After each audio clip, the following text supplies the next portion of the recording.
Welcome to Sportsline, brought to you by Ace Hardware, New Kensington, AKLC Studios in Leechburg, Arnold Furniture, 5th Avenue, Buffalo Bills, New Kensington, Fazio's Deli and Meats in Arnold, Highland Tire, Toretta and Natrona Heights, Mattio's Pizza and Subs, Brackenridge Heights, Resevich Family Funeral Homes, Lower Borough in Arnold, 380 Discount Warehouse, Murraysville, Tower Auto in Blawnox, and Westmoreland Insurance Services of New Kensington.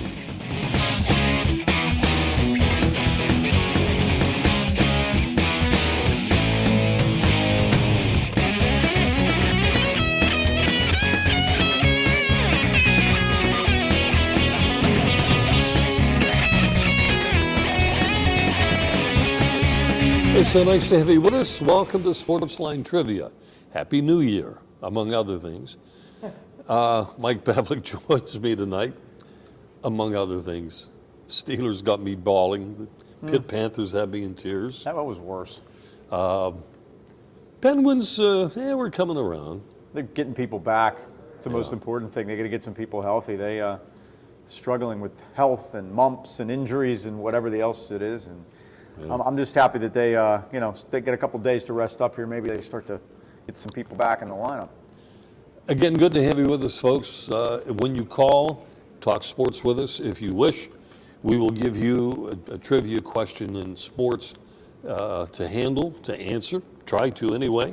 If you're correct with an answer, you'll win a prize. And depending upon the level of which you want to go to, there are wealthy prizes that are out there.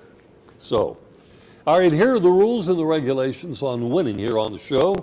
This program's been on the air now since, 50-some years of local sports talk on both radio and TV for the AK Valley. Winners can take home a prize or receive a prize every other week. So it's your household address that we're keeping an eye on. The salami, I missed that. Okay, you can win. Thank you. You can win the Grand Salami Prize or the Mystery Profile only once in the calendar month, and your time limits, and you can try the Mystery Profile once in the calendar month. You can tell when I'm ad-libbing, right? Okay. The multiple choice questions, you have 15 seconds in which to answer. The Grand Salamis are 20, and the Mystery Profile goes clue by clue. If you haven't called us in a year, you qualify as a first-time caller, and if you're correct, you'll get more than one prize.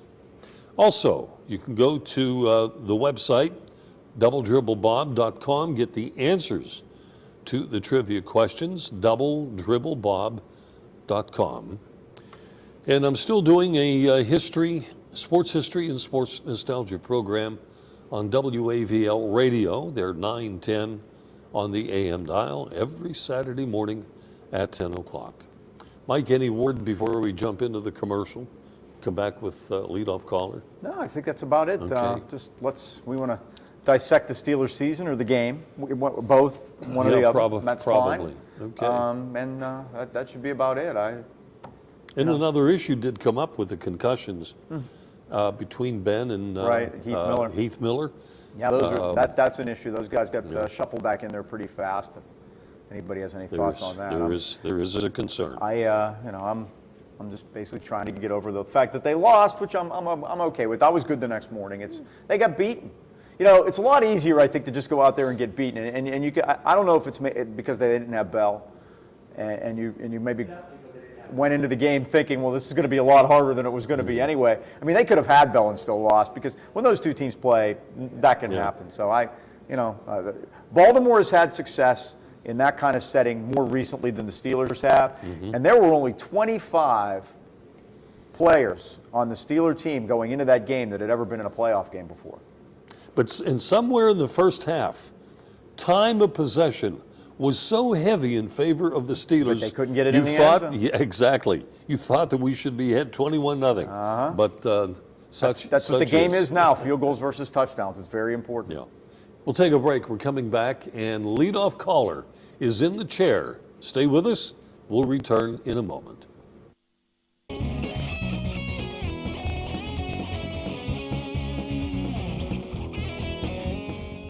Poorhouse on Route 8 in Allison Park has two 25 20-ounce Bud Light drafts during all Penguins games. Just $2.25. Stop by the Poorhouse in Allison Park and enjoy a cold Bud Light. Here we go.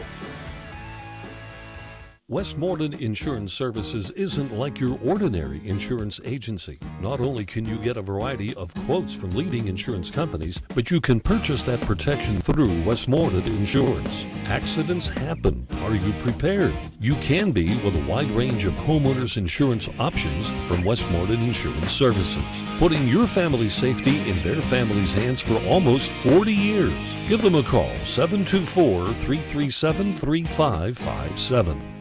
My First Book on Sports is available not only through the internet, but at various local businesses in the AK Valley. It's Bob Tattern's Sports Minutes. Short sports stories, odd and unusual, fascinating and funny, only take about a minute to read. Go online to doubletripplebob.com, where links are provided for Amazon, Barnes & Noble, and Word Association to get book information. Get your copy locally at Costello Printing in Tarentum, Blackburn's in Tarentum, Myrna's Brewery Outlet in New Kensington, or the Hot Dog Guys Lower Borough. The Pit Stop on Saxonburg Road in Curtisville has $2 Budweiser and Bud Light bottles during all Penguins games. Just $2. Stop by the Pit Stop on Saxonburg Road and enjoy a cold Bud Light. Here we go. All right, folks, Tower Auto Sales. They're located in Blawnox on Freeport Road, right at the traffic light. 3 indoor showrooms. Pull up anytime you want and just gaze at some of the great vehicles that they've got. It's a full-service facility with an experienced staff, and they do feature Lexus products among the many makes and models available. Tower Auto Sales. Just buy it. Call Mike Fentu if you wish, 412-828-6202, and ever since Mike got his radio program, he's even more popular. We're back. Let's go to Tony to kick it off tonight. Tony. Hi, guys. How you doing? Good evening. Did it work out as you thought it would? Huh? Did it work out as you thought it would? No, sure. Nobody showed up. As usual, packed house going crazy. If they had a little bit of that enthusiasm in that game, they might have won. They should have won, but now, before I get to that, and the worst coaching staff in the world, they can't adjust anything. Mike, you were off last week. Right. So I'm on the show talking, and Bob said, "Can you do me a favor?" I said, "Hey, anything you want, Robert." Now, it was bad enough that he remind me that I lost the $25 prize, because of the record I picked. Right. That was bad enough. I was watching. Go ahead. So then he tells me, "Well, how about picking the winner?"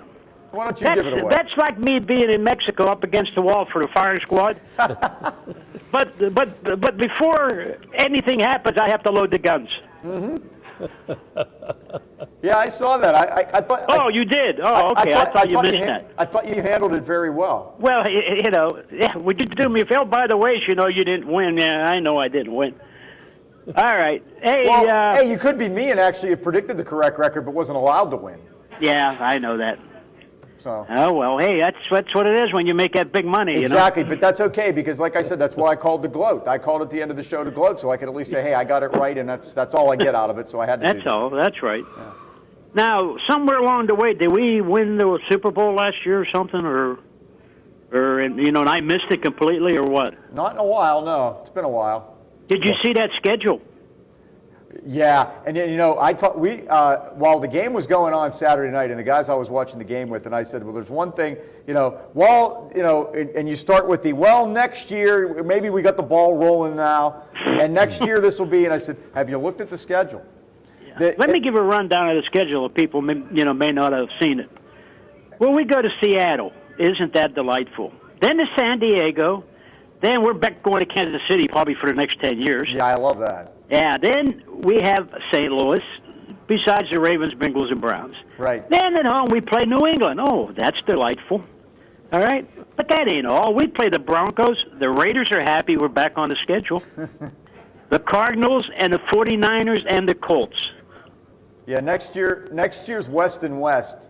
So they have to play every team in both Western divisions. And then where you find your other two games is depending upon where you finished in the standings. So they finished first, so you play every first-place team in the AFC.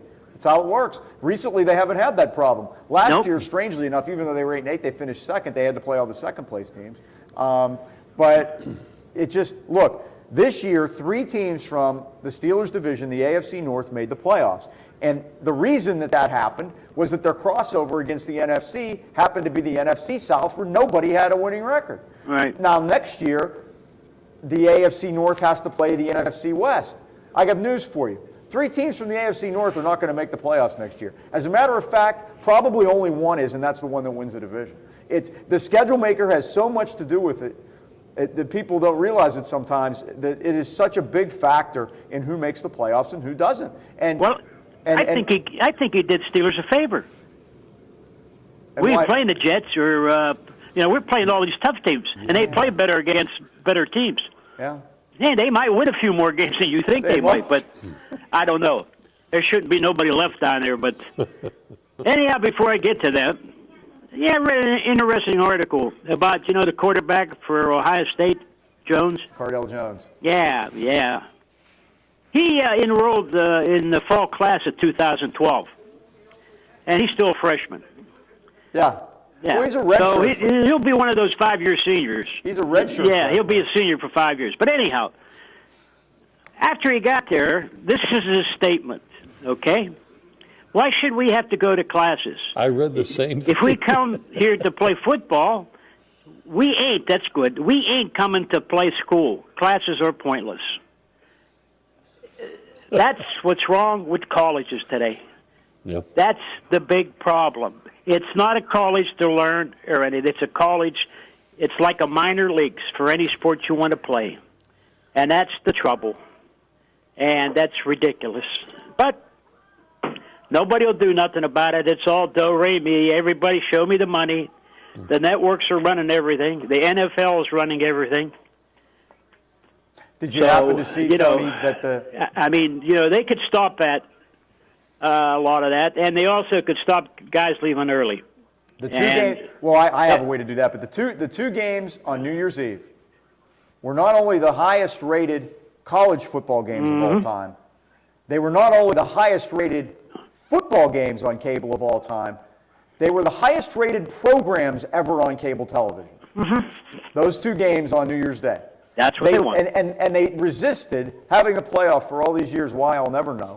I don't know either. And now they figured out that it worked, which was really surprising. So that's why nothing will ever change. By the way, quickly, my way to stop guys leaving early is that you get whatever your scholarship number for every year is, and this goes in basketball and in football. Say you get 25 a year. Okay, you give out those 25 scholarships. And those scholarships go to player A, B, or C, whatever their name is. Their name gets put on that scholarship for the next 4 years. If they leave early, you don't get to replace it. That scholarship's tied up for those 4 years. If so-and-so leaves after 1 year, guess what? For 3 years, that's 1 year out. But the school's hurting, not the players. Well, the school's not hurting. The football team is. There's a difference. Well, okay. Because that's as, where the Tony money's was what I'm as Tony was basically saying, those 90 guys on the football team, probably 10 of them would be enrolled in the school anyway, and the other 80 aren't. So, I don't know. That's where I'm at with it. But I think they should go back the way they had it, where the NFL said, we will not draft you until your class graduates. Right. So that way, if you leave, you're stupid, because what are you going to do, sit out 1 or 2 years, and then they don't want you? Right. Yeah, you so, just have to go you got to be there for 4 years, and then we'll draft you. But, the NFL probably talked the colleges out of them, probably paid them a good amount of money. But whatever. Who it hurts, Tony, and I know where you're coming from on this, who it hurts are the schools that do it right. That's right. That's right. There's still some out there. Or at least try to, anyway. Yeah, they try to do it anyway. Right. Okay, let's get to the... Yeah, Pitt was all happy because Pitt's team averaged over a 3-0 this year. I said, yeah, but they were 6-7. I would have rather them average like a 1.5 and been 9-3, but that's me. Yeah, I understand. Well, let's get to the debacle. That was awful. I've never seen a team in my life that can adjust to anything or try something new. Now, I'll give the Ravens coaching staff, all the credit in the world. They come out And I heard before the game, after the last game they played the Steelers, that he said fire, and I don't know what they meant by fire the two corners. So otherwise they had to replace them two corners, and they shut us down yesterday. Pretty good. They always have injuries in that secondary, but it doesn't seem to matter. No, it doesn't, because they have players on their team. You know, and the line too gets banged up or gets suspended for drugs or something. But don't discount the least publicized of the Harbaugh brothers either. That guy can coach. He's a better coach than his brother is. Oh yeah. That's why I think his brother hired him for last week. Brought him in. Oh, he did. He did. That's what I heard. That was the worst part of that whole night, was seeing him sitting on the sidelines. I can tell you. Yeah. And he was shaking his head yes every time they stopped the Steelers. And so. I'm sorry you know what was a shame? I think Polamalu had his best game of the year. He might have. He had 5 tackles and 3 assists, and he was number 1. He was on top of the list of the tackles and assists. That was probably his last game. You know, and it should be quite a few others. Yeah, but there's a problem there. When your safety's making more tackles, then there's a problem in front of them. Yeah, well, you know, I don't know if you could call him a safety. Usually, you know, when corners get slow, they put him on safety. He is a safety. He's a safety. They put him on linebackers. Basically, what they did the last 2 years. Yeah. Well, you know, I don't know if that'll work. But anyhow, he's getting up here. But they were talking about Heath Miller, how beat up he is. One guy says, you know, I go into the locker room and I see his legs and they're all ripped up, beat up, and he says it's time to get another tight end. Well, you know what? Yes, it is, and it's time to get another quarterback. And you know, they're gonna mess around, and you know, this Landry Jones. It looks like it was a waste, but that doesn't surprise me. Everything down there anymore is a waste. Well, Landry Jones wasn't drafted to take Ben's spot. He was drafted to be the backup, and it didn't work. He was never drafted to replace him. You don't draft a guy to replace the guy when the guy's still here. That's not how it works. Steelers do. Well, no, they drafted him to be the backup, and that didn't even work out. Yeah, you're right. You're right. Tony, we got to get the trivia, man. We're running a little bit late. Okay. There's plenty of time to dissect the coaching staff. We can do that another time. Oh yeah. I mean, you know, what's to dissect? They okay. All right, let's go. Yeah. Grant Salami. I don't know. Let me have number 2. All right, Tony. Let me see. What am I doing here? Okay. All right, here we go. Number 2. I don't know, he may know this. He's going to get this. Oh, no. Can we go to 3? Tony, I think you got it. I don't want to put any pressure on you, but. Hey, all right. The Pittsburgh Steelers. I think you got this one. In a 1976 playoff game, Roy Girella pulled a groin muscle. The Steelers had scored another touchdown, the last that they would have in the game, and they bring in this guy to kick an extra point. Who was he? Oh, I remember it. No, now if I got to remember the guy. Oh, jeez.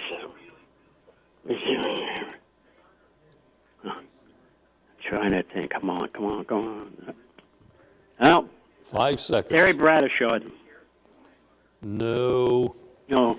All right, Bradshaw did a lot of punting for them. Yeah, he did. Yeah. Time is up, but for the heck of it, he was a lineman. Let me give you a couple of clues. They called him the Ranger. Oh, the center. Yeah. Yeah, now I remember. Mansfield. Yeah, a little too late, huh? A little late in that one, Charlie. All right, no problem. All right. All right, guys, you have a great one. We'll talk to you, I hope, next week. Bye-bye. Bob, that really kind of was like what happened this year. They went to Baltimore and beat the stuffing out of the Colts in that first playoff game, but both Franco Harris and Rocky Bleier got hurt. They had to go out to Oakland the next week to play the championship game with no running back. And they changed everything they did. They had Reggie Harrison, who was basically a special teams guy, third stringer, fourth stringer type guy that they had gotten from Cincinnati a few years earlier. You may remember he blocked a punt in Super Bowl X. He was a special teamer. He had to play running back. They changed the way they did things with their tight ends. They went with 2 tight ends and Reggie Harrison only, and they couldn't move the ball against the Raiders, and that was the year the Raiders finally beat the Steelers and went and won the Super Bowl. So this year, you miss your top back. It's not easy. All right, now we've got Paul. Paul, if you jump in the chair real quick here, just for the heck of it. And I know we got to get to a commercial break. Guys, be patient with me. Okay, in the game in which Mansfield kicked the extra point, a special event took place. An unplanned special event occurred that day for a pizza. Do you remember what it was? It's just a guess, but I know it's wrong. It happened earlier, but the Immaculate Reception, that's... No. This was the game in which, 10 minutes after the game was over, a Piper Cub came low into the stadium and could not get out and rammed into the upper deck.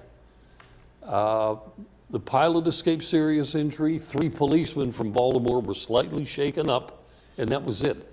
But that plane crashed into a huge section of seats that had been vacated, fortunately.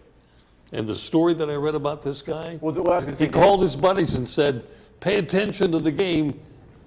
You'll be surprised at what's going to be happening. Something happened. Somebody on Twitter the other night supposedly was standing in the corner of the end zone and said, if I get 400 retweets, I'm going to run on the field. And it turned out it was all some sort of a hoax, and he said he just wanted to show how things spread on the internet now or something like that. It's like you need to get attention. It's like, okay. All right. It's break time. I know we're late. We'll come back, and Chris is standing by. Chris, hang in there. We're going to be with you. Let's take a break. Back in a flash.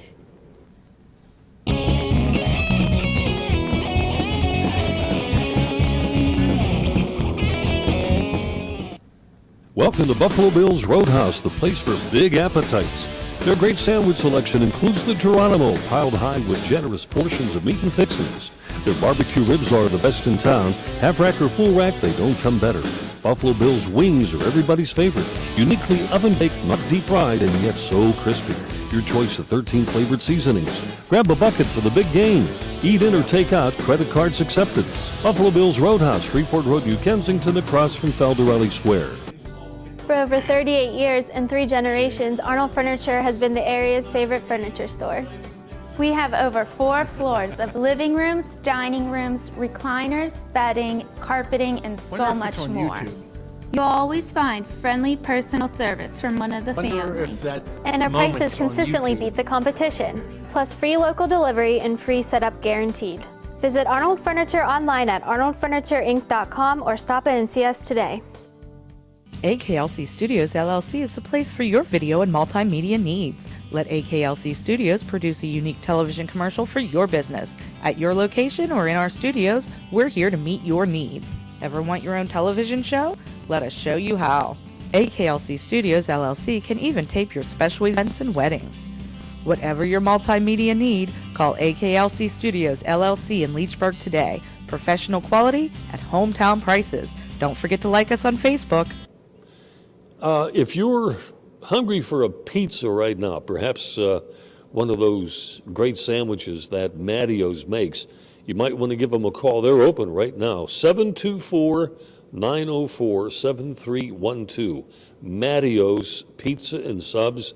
They're located right there at the traffic light near the District Magistrate's office, Brackenridge Heights.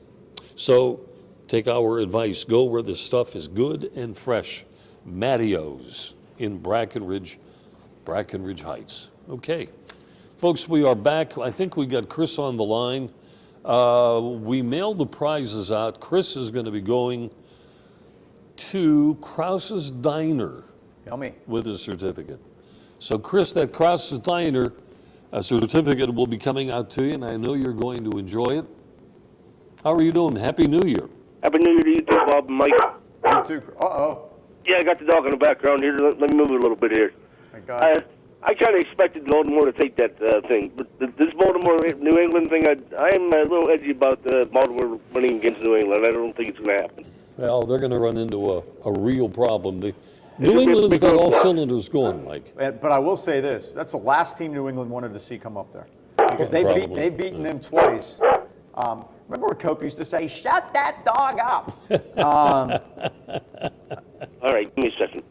I'm kidding, Chris. But I don't think they want to see them come up there. That's the last team in the world they wanted to play because the Ravens aren't afraid of playing in Baltimore. They've won twice up there. They should have won a third time when their kicker missed a field goal against the Patriots in the AFC Championship game. They went up there the very next year and did beat them and went on to the Super Bowl.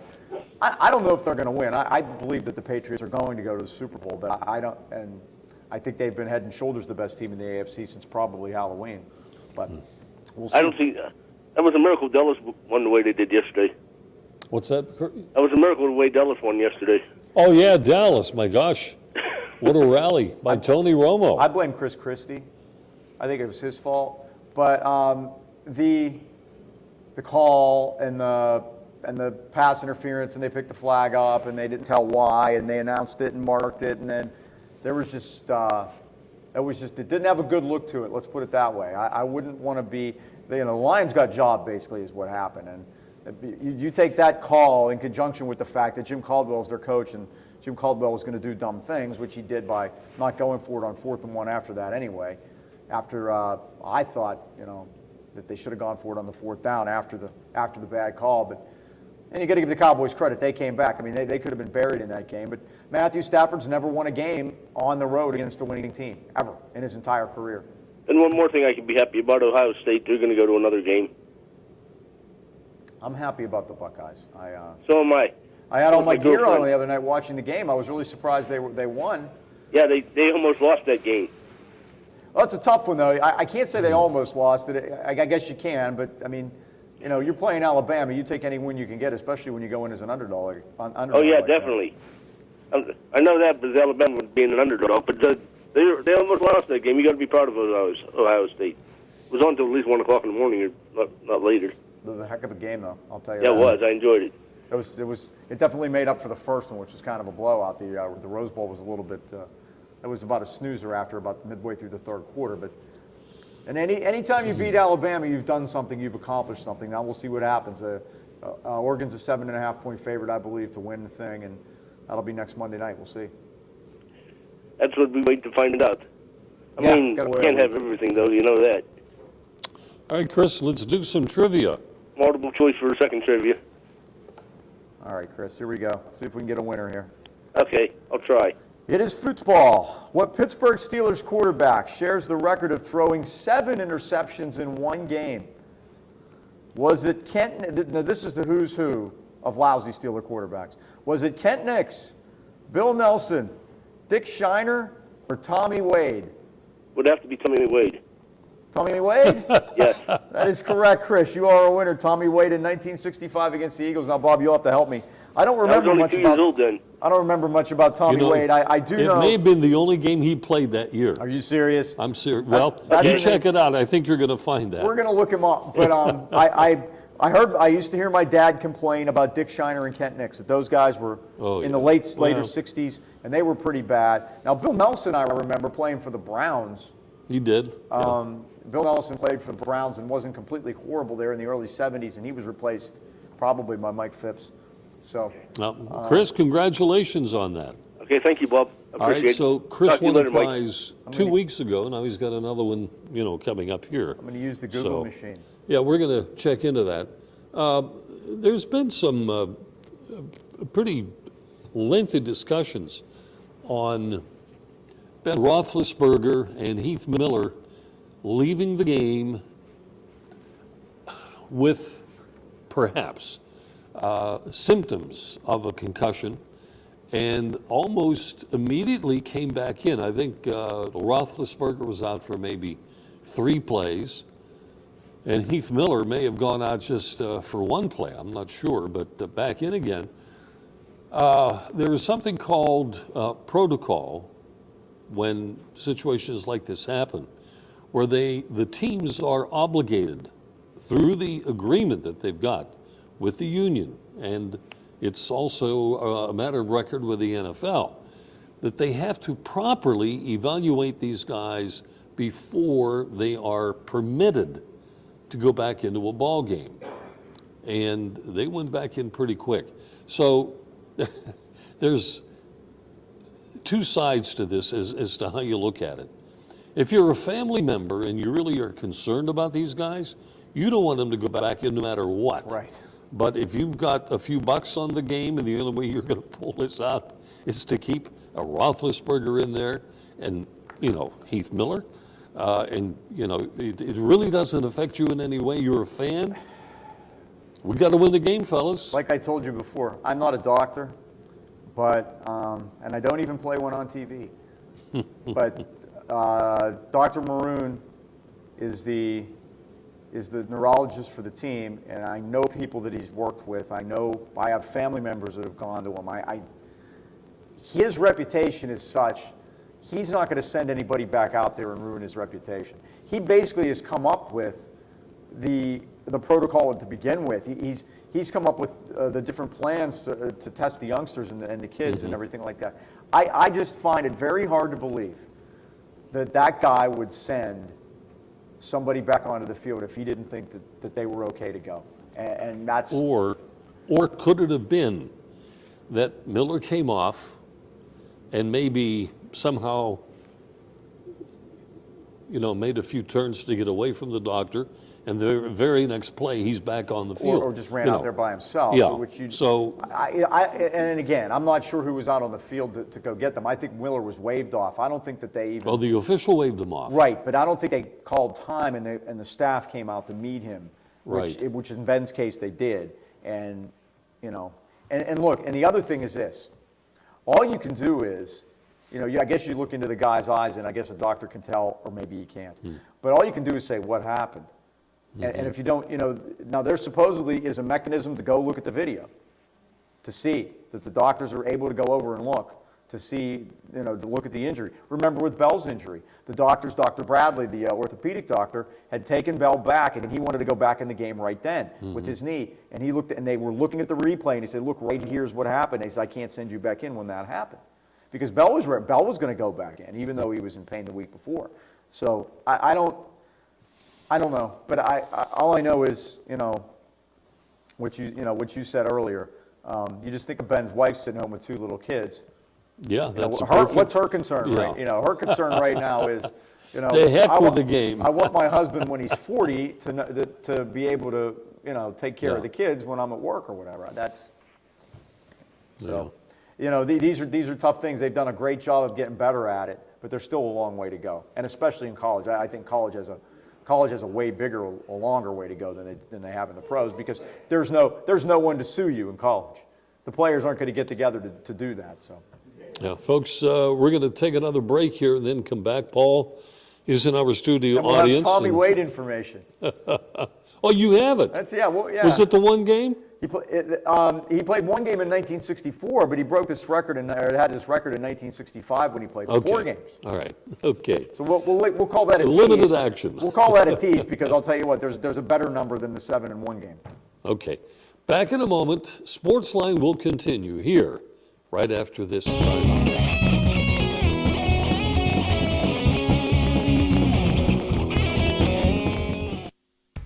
The Pit Stop on Saxonburg Road in Curtisville has $2 Budweiser and Bud Light bottles during all Penguins games. Just $2. Stop by the Pit Stop on Saxonburg Road and enjoy a cold Bud Light. Here we go. This is where you get the absolute freshest deli meats and cheeses. Fazio's Italian Deli in Arnold. At Fazio's, you're getting only the best and freshest selection. Fazio's has its own bakery and offers you fresh baked bread, rolls, pastries, and more. Pick up individual salads to go. Italian sausages, hoagies, custom-made sandwiches, even party trays for your next get-together. Freshness and quality every time at Fazio's Italian Deli, Leishman and Dre in Arnold.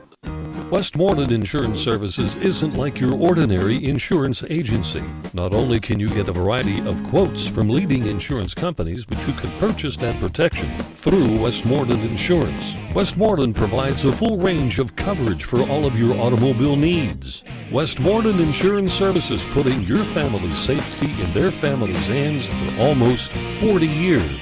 Give them a call, 724-337-3557.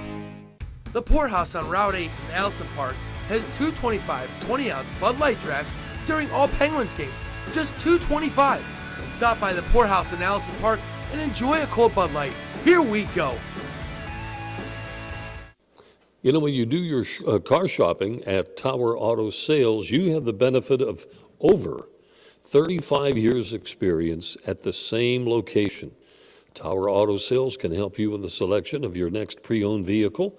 If you wish, you can give Mike Fando a call in advance, 412-828-6202. Just keep in mind, you have the best service after the sale, and that's why they're so doggone good. Okay? All right, 724-236-0430 is the number. And you want to know why the Steelers were so bad in the 60s. Because we're looking up Tommy Wade. Do you know how many games? I said he played 5 games in the NFL, 6 games? 5 games in the NFL, he started 2. You know how many games he went to the University of Texas? You know how many games he started in college? 3. And he still got a job with the Steelers. He had started 3 games at Texas. 3. Now, he was instrumental in them winning a national championship. He came in relief of a guy named Duke Carlisle. That name doesn't ring a bell.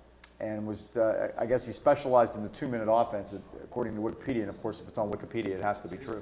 So that takes care of that. But, yeah, so he was also a pitcher, and they wanted him to do spring practice. Darrell Royal was the coach. And here was the end, that the reason that the Steelers signed him was Bobby Lane was an assistant coach on the Steelers team after he had stopped playing, and he went to the University of Texas. They had the relationship with Darrell Royal, and that's where Tommy Wade came from. He played 1 game in 1964, 4 games in the 1965, and in that 65 season, he threw 66 passes and threw 13 interceptions and fumbled 6 times.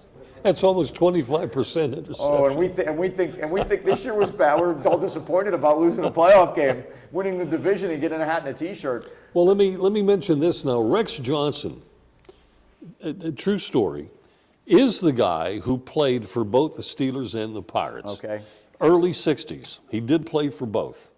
Are you saying to me that he played Major League Baseball as well? No, he played baseball in college. Okay.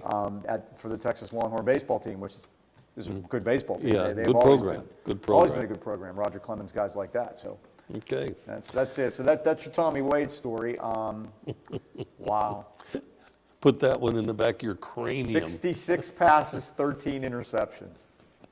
Goodness. Paul's in the audience. Paul, Happy New Year. Hey, Happy Thanks New for Year. Coming our way. Happy New Year. Happy New Year. Send my condolences out to Stuart Scott and his family. I haven't watched SportsCenter much in the last 10 years, but he was, I thought he was the best one there, next to Chris Berman and like Jaws and everybody, you know. So, did you any of you two like him or hate him or? I didn't hate him. I thought he was fine. Right. I thought that, anybody at that age that's got to go through something like that 3 times. 3 times. That's way too much. And it was too bad. And you could see with the people that work with him how they felt about him by the way that they talked about him yesterday. And I don't know if you saw it on NFL Network yesterday. Rich Eisen. Right. That's how I saw it. Learned about it. And Rich Eisen, who worked on SportsCenter with him for many years, they were the team, as Right. Dan Patrick and Keith Olbermann were. It was Stuart Scott and Rich Eisen. Right. And Rich Eisen's on the NFL Network now, and he had a very emotional talk about him on there. But I can't think of the guy's name, but there was an ESPN reporter, probably, and I think Lemieux was still playing. Because one of the things, there was a comment about Lemieux and this guy. He drowned Tom Mees. Tom Mees, that's it. Tom Mees, yeah, that And was the that last. was even a bigger shock. Right, drowned in his pool in his That was backyard. what, 91, when did, Yeah. 93. Boy, And how old was he? He was probably maybe in his 40s, maybe in his 30s still. Look it up. He was one of the original. He was one of the first guys, one of the look it up, originals that Mike. started it up. Yeah, Bobley and Chris And Berman. Chris Berman and Liam Berman are still there. Right. Have you seen Oregon's new uniforms they're going to wear for? It's not bad, is it?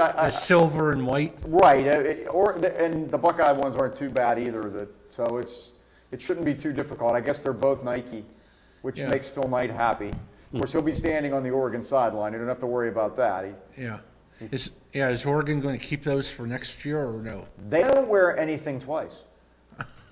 You're laughing. I'm not kidding. I know. They don't wear anything I mean, twice. it seemed ironic. Their uniforms are different every game, and when you when you get them for, that's his advertising. That's his Yeah. billboard. They kind of look like the Oregon State football team uniforms. A little the bit. silver and white. A little bit. But Yeah. I thought they were really conservatively dressed for the Rose Bowl. I was really surprised. I thought they Right. might go a little crazy, but it's kind of the same thing here. They're going to be wearing white, and Ohio State's going to be wearing red. So, Right.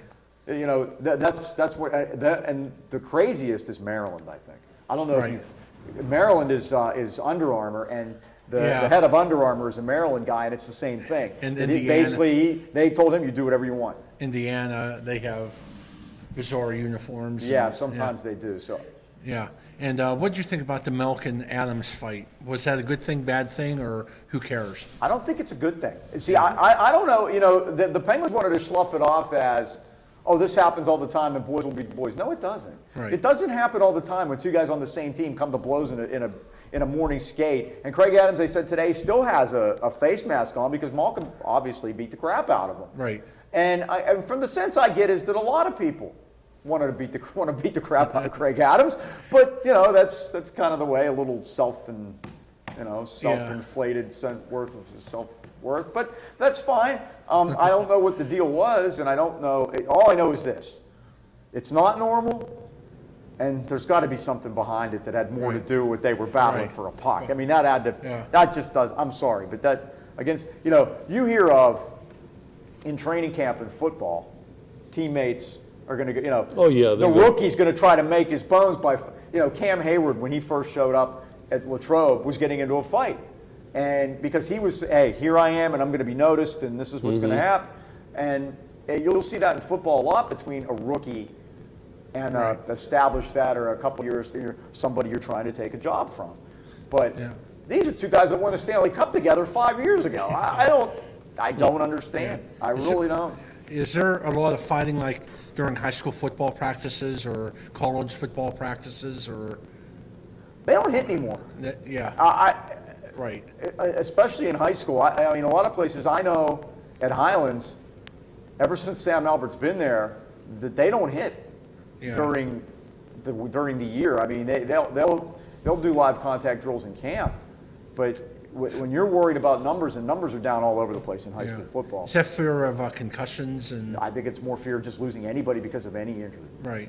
That you really can't. You're really not willing to go out on that limb and get got. And that's why I think tackling's so bad, because nobody practices it anymore. Right. That's how all these teams lose leads. Look at the NFL, Paul. Nobody tackles practice. I was going to say, I'm just going to say the same thing. I mean, they're only allowed to hit so many days. It's written into the contract, and if you get to the point where you might be able to hit, you have X amount of days that you're allowed to have hitting, that you can have full pads and hit during the season. 2 hours a day. And it's not 2 hours a day. It's like 10 in the year. Yeah. I think you have 10 padded practices during the entire season that you're allowed to hit. And that's it. And you can't practice tackling. Yeah. And I did predict Carolina to beat Arizona in the first round of the playoffs. And they've got Seattle coming up. What's that? They have Seattle coming up? No, I predicted Carolina. Oh, you did? Oh, I'm sorry. I'm sorry. Well, you predicted it. They were a 7-point favorite. Right. So that wasn't much of a prediction. Pick an underdog. So I picked the Lions. It's just like I predicted I was Kansas. wrong, but I picked the Lions. I figured, okay, I was going for an actual. But there was a while when you honestly, thought you this may have underdog, I this thought one. I had it. I really did. Yeah. I was. Yeah, just like I predicted Kansas City to be a noisemaker in the playoffs in baseball. Right. Well, then they were They Right. were more than a noisemaker. And They got nobody's- hats and T-shirts like 3 times. And don't be surprised if they win at the Kingdom Sunday. I mean, Well, you know what? You and Tony Dungy mentioned that on the last night of the regular season. He said that if any team that he thought that could go up to Seattle and maybe catch them when they weren't exactly at their best and thinking, you get a team with a losing record comes in, you just not take them that because seriously. the Super Bowl teams never repeat, so that's why. Well, and here's the other thing about Carolina, is that they are healthy for the first time all season. Right. They're the healthiest team going into the playoffs. They're on a streak. I think they've won 5 in a row now. I think they won the last 4 of the regular season. They were 3-8-1 at one point. Won their last 4 to go 7-8-1. Won their playoff game. They're a hot team. I don't think you can't discount them. The only thing I will say is, if it comes down to the point where Cam Newton's going to have to win the game, then I'm a little concerned about that. I like Russell Wilson better. Yeah, I think they caught the Cardinals at the right time. That's how they. Oh my God. I saw better quarterbacks on Friday night this year than that Ryan Lindley guy. Holy moly. And the punter, Drew Butler, he was worse. Right. I think I'll try the mystery profile. Ooh. We've been waiting on this one. Yeah. Can I do this one, Yeah, sir? go ahead. You're up.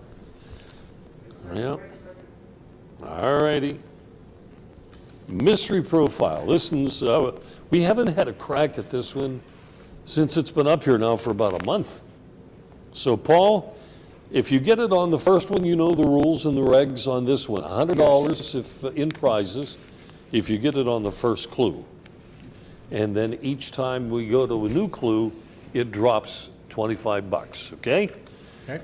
First one, first clue. Not that this is a biggie.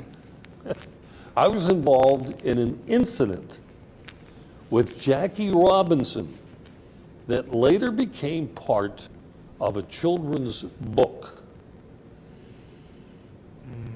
Babe Ruth. No. No, okay. I'd tell you where this happened, but it would tend to give you a solid clue. Right. All right, second clue. I had a brief stay with the Pittsburgh Pirates. Brief.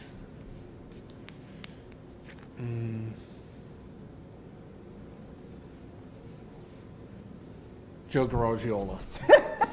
Would you believe this guy gets it right? I'm sitting here thinking, you know what I'm sitting here thinking? I was gonna were say, talking sorry, about it before- time's up. We were talking about it before the show went on. Joe Garagiola it is. My and here- second guess was Louis Tion. He had a brief stay with the Pittsburgh Pirates, very brief, much more brief than Joe's.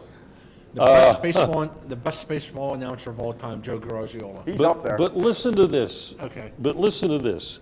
The next clue was, in my only World Series appearance, meaning the whole series, he batted .316, which was much better than Ted Williams in the same series.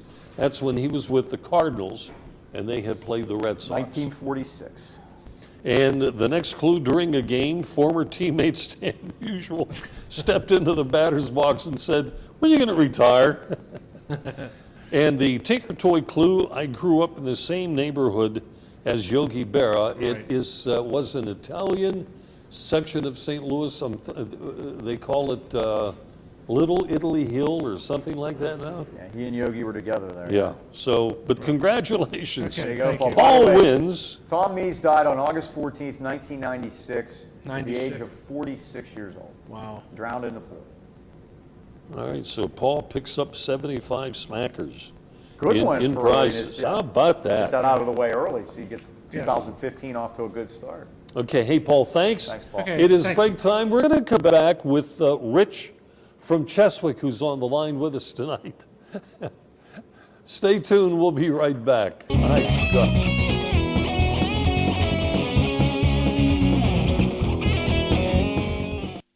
Since 1914, the local area has relied on the Rusevich family of funeral homes in deepest times of need. The Rusevich family is the oldest established name in the funeral profession in the AK Valley, now 100 years strong and still doing things right. Its reputation and unquestionable service now continues with a fourth generation. The Rusevich family of funeral homes, 5th Avenue Arnold and Leechburg Road in Lower Borough.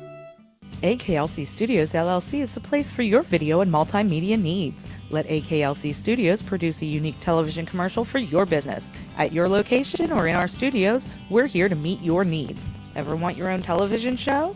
Let us show you how. AKLC Studios LLC can even tape your special events and weddings. Whatever your multimedia need, call AKLC Studios LLC in Leechburg today. Professional quality at hometown prices. Don't forget to like us on Facebook. 380 Auction and Discount Warehouse, Route 380, Murraysville. Automotive supplies, groceries, housewares, pet supplies. All at discount prices. Sofas, dining tables, recliners, dressers and desks, lamps and end tables. All at discount prices. Yard and landscaping supplies, special catalog orders, mattresses with full warranties. All at discount prices. School supplies, tools, paint, toiletries, model cars, toys. All at discount prices. Get to 380 Auction and Discount Warehouse today, Route 380, Murraysville. All right, folks, don't forget my radio show Saturday morning, WAVL 11, I'm sorry, 10 a.m., and they're 9:10 on the AM dial. If you tune in at 11, call them up and ask them to play Bob's show again. Welcome, Rich, to the program. Congratulations, by the way, on your last win. Happy New Year, fellas. Happy New Year. Happy New Year, Rich. It's cold down here in Cheswick. It's cold up here in Leechburg, too. Hey, the Steelers, I'm pretty proud of them that they won 11 games. There's a lot of people that only picked them to win, 6, 7? Oh, yeah. And I think a lot of people ate crow this year on that. I can't be, Rich, I can't be disappointed. I mean, it's been, they're in right smack and dab in the middle of rebuilding that team, which they'll never admit, but that's what they're doing. And it's not easy. I mean, a lot of teams drop completely off the face of the earth while they're trying to rebuild after they've had a championship team. The only team that's been able to keep a division-winning record constantly while they've done that is New England, and they've done that because they're in a division with 3 other teams that can't walk and chew gum at the same time. I mean, they've had that as an advantage to them. The Steelers have had to do this in a division where the Bengals have been pretty good, and the Ravens have been a Super Bowl quality team. And in the last 2 years, they went 8-8 while they're turning over their roster, and it's going to be another big turnover of the roster here this offseason again. But they were a very young team if you look at it. Look at the guys that played key roles. And this is the first time that a lot of these guys have been in the playoffs. And like I said, I was bumming pretty good on Saturday night, but by the time I got up Sunday morning, I was, it's like, it wasn't so bad, and they have a lot to be proud of, and a lot of them did a lot of good things, and, they got to fix that defense. That's what they have to do. Rich, let me ask, in your evaluation of the whole team, what area, you don't have to define a particular position unless you want to, but if there was one area that they had to focus on, what would it be, in your estimation? Well, on defense, I think they should look for another cornerback. And they picked number 22 this year in the draft. They definitely need some defensive backs back here. It's a problem that low.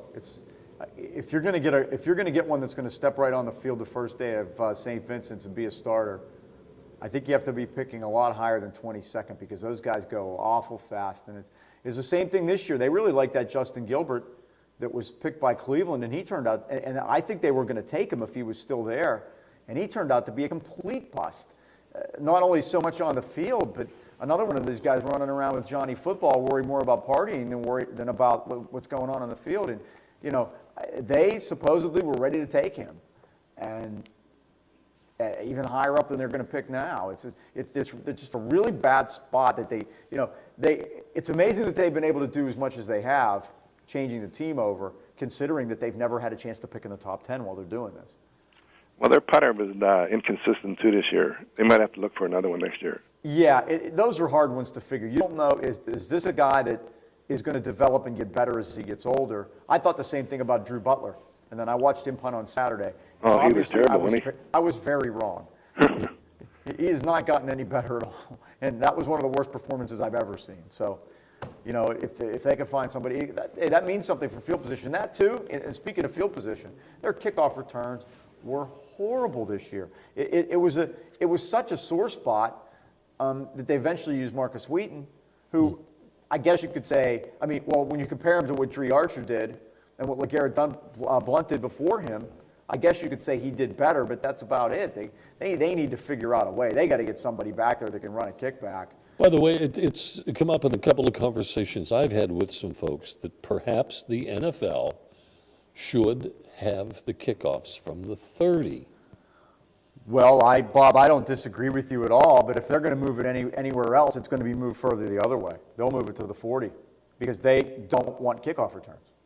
And this is what it's like taking the home run out of baseball. Well, this is what makes it exciting. It's concussions and concussions only. That's the only reason. That is the most. Well, there are more guys get jacked up and hurt on kickoff returns than any other part of the game, and they have done the best that they can to try to get rid of that without taking the kickoff completely out of the game.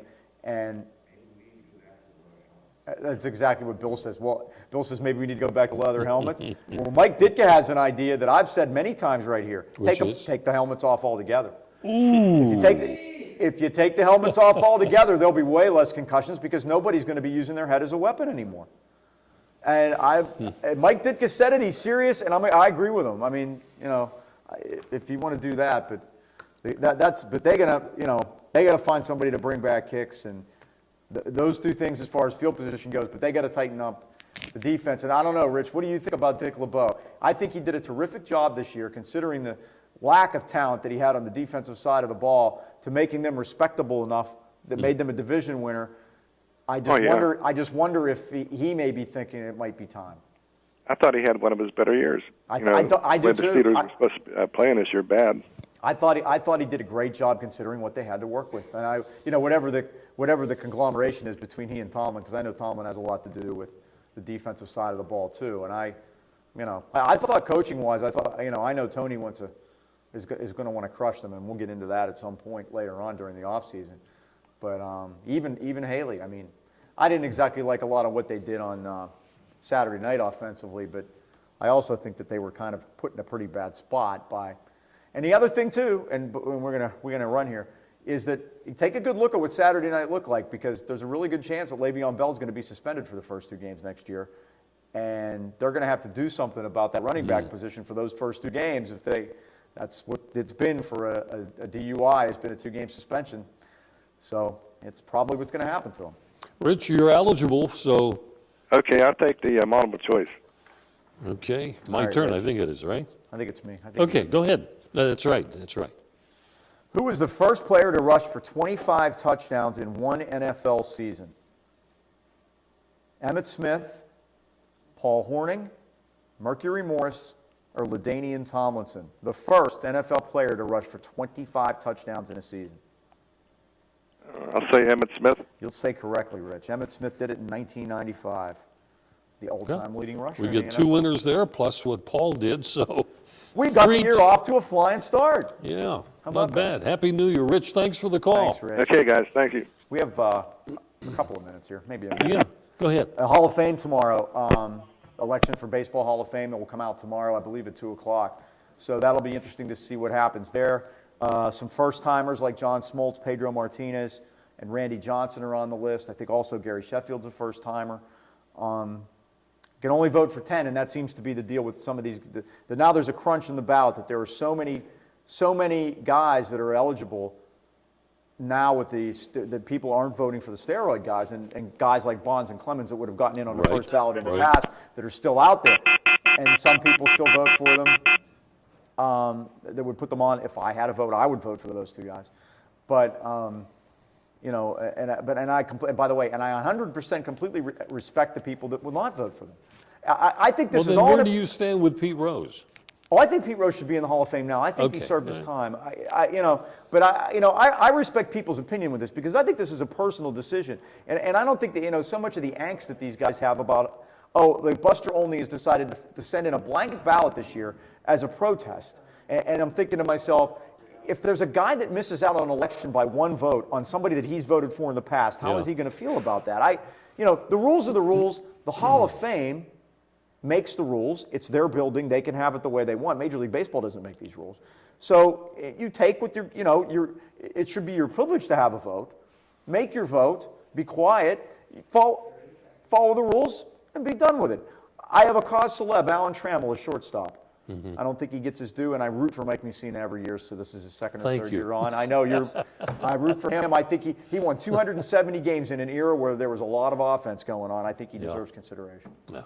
Folks, that's going to wrap it up, and we will see you next week at the same time. You're not going to be here. I have a girls' basketball game next week, so George it'll be George and I. Have a good one. Happy New Year. I'm Bob Tattern. I'm Mike Pavlik. And good night. Thank you for watching Sportsline, brought to you by Ace Hardware, New Kensington, AKLC Studios in Leechburg, Arnold Furniture, 5th Avenue, Buffalo Bills, New Kensington, Fazio's Deli and Meats in Arnold, Highland Tire, Toronto and Natrona Heights, Mattio's Pizza and Subs, Brackenridge Heights, Resevich Family Funeral Homes, Lower Borough in Arnold, 380 Discount Warehouse, Murraysville, Tower Auto in Blawnox, and Westmoreland Insurance Services of New Kensington.